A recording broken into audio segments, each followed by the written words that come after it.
Gold trusted gold buyers మీరు తాకట్టు పెట్టిన బంగారాన్ని విడిపించి ఈ రోజు ఉన్న మార్కెట్ ధరకు కొనబడను. జబర్దస్త్ లో రాజకీయం నడుస్తుంది. లైక్ ఒక ఆర్టిస్ట్ ఇంకొకరితో లైక్ భజన చేయడం కానీ లేకపోతే వాళ్ళ వెనక అది తిరుగుతూ ఉంటది ఉంటదా? ఉంటది ఉంటదా? పార్టీలు ఉంటాయి ఉమ్, ఊరికే ఉమ్, ఇప్పుడు మేము టీం లీడర్ అయ్యామా ఉమ్, మేము టీం లీడర్ అయిన తర్వాత మా జీవనన్న అంటే నేను జీవనన్న కలిసి కదా టీం ఉమ్, జీవనన్న వాళ్ళ అబ్బాయి బర్త్డే అని చెప్పి మొత్తం అందరినీ తీసుకెళ్లి పార్టీ ఇచ్చాడు ఇంటికి తీసుకెళ్లి ఉమ్. పార్టీ అంటే తెలుసు కదా కొంచెం అవును, మంచిగా అన్నీ ఉంటాయి అవును. మటన్ చికెన్ ఆ. బాటిల్ అన్నీ ఆ, ఉంటాయి ఆ, అవి ఉన్నాయి ఆ, అది ఏందో అన్నెసెసరీ కదా బట్ ఉమ్, అది ఎందుకంటే మంచి కోసం అంతే ఉమ్, ఆ భజన కోసమే ఉమ్, తర్వాత మళ్ళీ భోజనాలు పెట్టించాం అదేంటి అందరూ పెట్టిస్తారు టీం లీడర్ అయిన ప్రతి ఒక్కరు ఒక షూటింగ్ రోజు భోజనం పెట్టిస్తారు నాన్ వెజ్ అది మేము పెట్టించాం అది అందరికీ పెట్టించాం కాబట్టి అది భజన కిందకి రాదు అది ఏదో ఫార్మాలిటీ అన్నట్టు ఉంటుంది అది వేరు బట్ ఇంక ఇట్లాంటివన్నీ ఉంటాయి ఇది ఏదో మా జీవన దగ్గర నుంచి ఒకసారో 2 సార్లు జరిగింది బట్ ఇంకా మిగతా వాళ్ళ దగ్గర నుంచి జరుగుతూనే ఉంటది మొత్తం అప్పుడున్నంత ఇది మళ్ళీ ఇప్పుడు లేదు కదా. షో జబర్దస్త్ మొత్తం లేదు, తగ్గిపోయింది కదా, పడిపోయింది కదా. పడిపోయింది అంటే పాత వాళ్ళు అందరూ వెళ్ళిపోయారు కదా అవును, అందరూ వెళ్ళిపోయారు బ్రో అవును. ఇంక ఇప్పుడు ఏం చూస్తారు అంటే ఇంకొకటి టైమింగ్స్ కూడా ఈ టైంకే నువ్వు చూడాలి అంటే ఆడియన్స్ కూడా రెడీగా లేరు అవును, ఆడియన్స్కి ఏంటంటే ఇప్పుడు ఆ ఫ్లెక్సిబిలిటీ కావాలనిపిస్తుంది అవును, సో సోషల్ మీడియాలో ఓటీటీలో యూట్యూబ్లో అలా చూసుకోవడానికి ఇష్టపడుతున్నారు అవును, అలా చూస్తే రేటింగ్లు రావుగా అవును, అందుకే ఒక వీక్ లేట్ గా టెలికాస్ట్ చేస్తున్నారు యూట్యూబ్ లో అవును, చూసా అవును, అవును, అవును. బట్ అయినా ఇంకా యూజ్ ఉండట్లా అవును. అండ్ ఇంకోటి కామెడీ కూడా రిపీట్ అయిపోయిన ఫీలింగ్ Repeat. వచ్చేస్తుంది మరి ఇప్పుడు మళ్ళీ లైక్ అంటే కొత్త మళ్ళీ పాత వాళ్ళని తీసుకుని వచ్చి మళ్ళీ అవును కొత్తగా జబర్దస్త్ అనేది మళ్ళీ స్టార్ట్ చేసింది. నేను పిలవలే లేదు పిలవలే రియూనియన్ దాని మీద పిలవలేదు రీయూనియన్ కూడా పిలవలేదు. దానికే పిలవలేదు మళ్ళీ టీం లీడర్ కి పిలుస్తారా దాని మీద రివ్యూ కూడా చేసావు కదా, అలా ఉంటదా అని. నేను ఒక వీడియో చేశా అది ఎందుకు చేశానంటే నాకు రాఘవ్ గారు ఫోన్ చేశారు ఆ.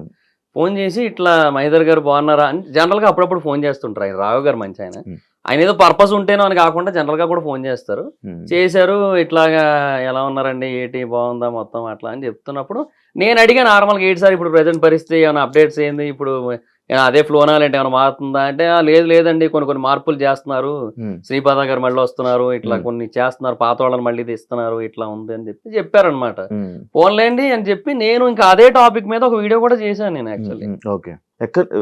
ఎప్పుడు వచ్చేసావు నువ్వు జబర్దస్త్కి? ఎందుకు వచ్చావు? నార్మల్గా యాక్టింగ్ ఫీల్డ్కి ఎందుకు వచ్చావు? అంటే జనరల్ గా నేను జాబ్ 2016 లో నేను ఫైజర్ అని ఒక ఫార్మా కంపెనీలో జాబ్ చేస్తూ ఉండేవాడిని బాగానే చదివావు కదా.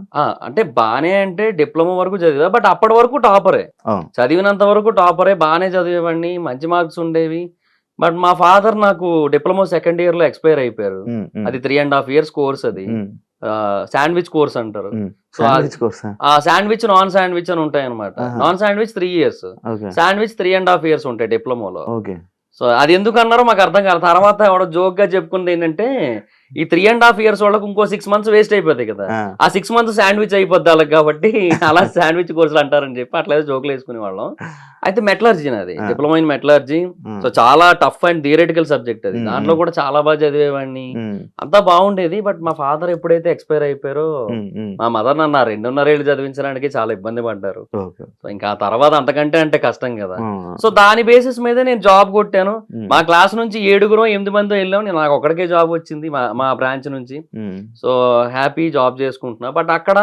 నాకు ఒక ప్రాబ్లం ఉంది నేను స్ట్రైట్ ఫార్వర్డ్ పర్సన్ నేను నాకు ఎప్పుడైనా కొన్ని విషయాల్లో రాంగ్ జరుగుతుంది ఎస్పెషల్లీ అది నాకు ఎఫెక్ట్ అవుతుంది అంటే నేను మాట్లాడతా నాకు అది జరిగింది అక్కడ ఏబిసి జనరల్ జి 4 షిఫ్ట్లు ఉంటాయి అక్కడ మాది సి పడింది అనుకో వర్క్ బిలో జరగాలనుకో అక్కడ జరగదు వర్క్ ఆ షిఫ్ట్ ఇన్ఛార్జ్ అందరికంటే సీనియర్ మా షిఫ్ట్ ఇన్ఛార్జ్ అందరికంటే జూనియర్ ఆయన ఏం చేసేవాడు ఏదో మెషిన్ లో రిపేర్ వచ్చిందనో లేదంటే టైంకి ప్రొడక్ట్ రాలేదనో ఏదో చెప్పి వర్క్ మొత్తాన్ని కూడా డిలే చేసి మా షిఫ్ట్ కి వేసేవాడు మా షిఫ్ట్ ఇన్ఛార్జ్ ఏమో సరే మనం అలాగే చేద్దామంటే లేదు మనం చేసేయాలి అనేవాడు ఎందుకు వాడికి ఫర్దర్గా వచ్చే బెనిఫిట్ల కోసం వాడి దాంట్లో ఎక్కువ వర్క్ అయ్యిందంటే ఆబ్వియస్లీ వాడికి పేరు కదా సో దానికోసం అని చెప్పి చేయించేవాడు ఇలా ఒక 4 సార్లు జరిగింది నాకు చిరాకేసింది చెప్తుంటేనేమో మహిదర్ హమ్ చోటీ లోగ్ హేనా ఉస్కే సామ్నే so we have to adjust అనేవాడు ప్రతిసారి కూడా అంటే హిందీ ఆయన తెలుగు రాదు ఇట్లా చెప్తా ఉండేవాడు ఇంకా నాకు చిరాకేసి మేనేజర్కి వెళ్ళి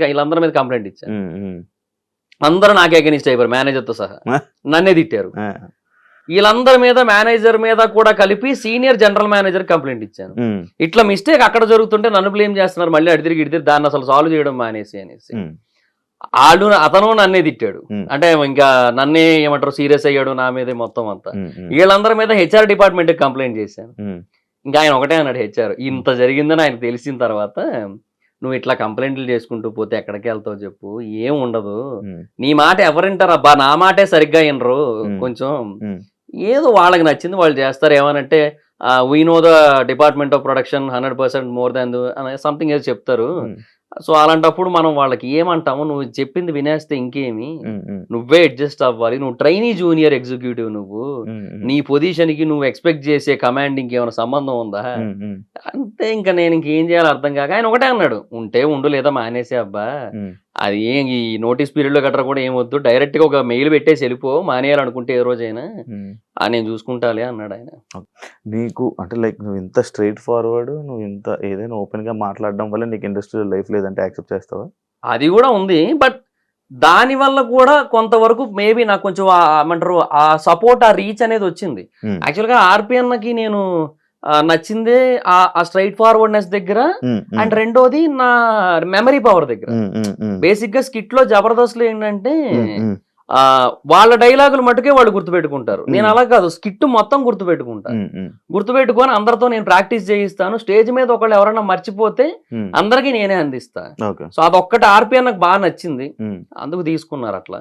సో ఓకే, ఆ స్ట్రైట్ ఫార్వర్డ్నెస్ నాకు దెబ్బ కొట్టిందిలే కొన్నిసార్లు, అది ఒప్పుకుంటా, నేను బోల్డ్ దోపులు పడ్డాయి నాకు దానివల్ల, ఆ, ఆ.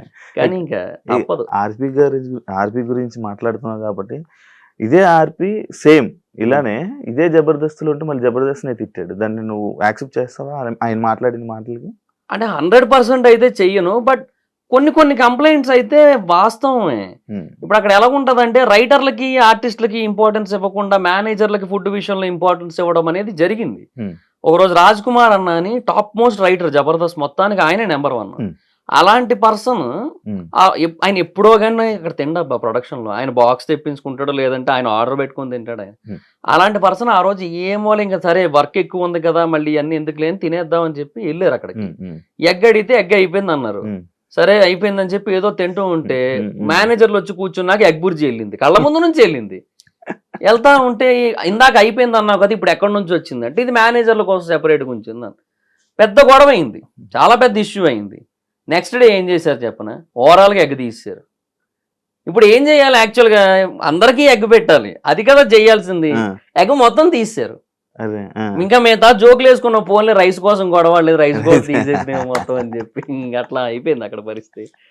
అదే. ఉన్నది బ్రో, కొన్ని ఉన్నాయి అక్కడ. అంటే నేను ఏమంటానంటే అక్కడ పర్సనల్ ఇంట్రెస్ట్లు ఉంటాయి, ఆ, ఆ, ఒకరికి కొంతమంది ఆ. అంటే ఫేవరిజం ఉంటది, దాన్ని బట్టి చూపిస్తుంటారు. ఉమ్, అది అసిస్టెంట్ డైరెక్టర్లకి కావచ్చు, డైరెక్టర్స్ లో కావచ్చు, ఉండొచ్చేమో.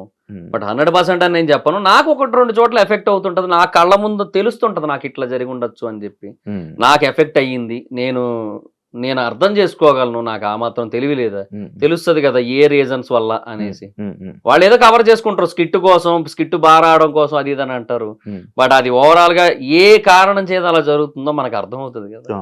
జరిగాయి అట్లా అంతే.